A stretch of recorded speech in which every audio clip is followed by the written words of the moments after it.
তরকারি ক্রয় করার জন্য অন্যতম হাট হচ্ছে দেওয়ানগঞ্জ বাজার।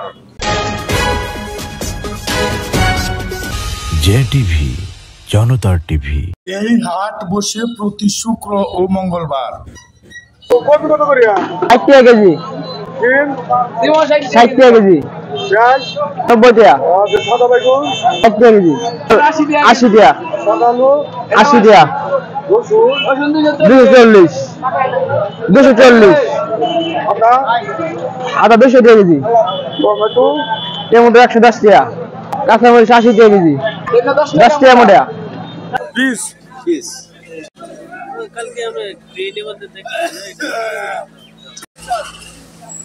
বেগুন 50 আর 40 ভাই এটা। সিম ভাই 70 টাকা কেজি। কাঁচামরিচ 25 100 টাকা কেজি। সাদা বেগুন সাদা বেগুন 50।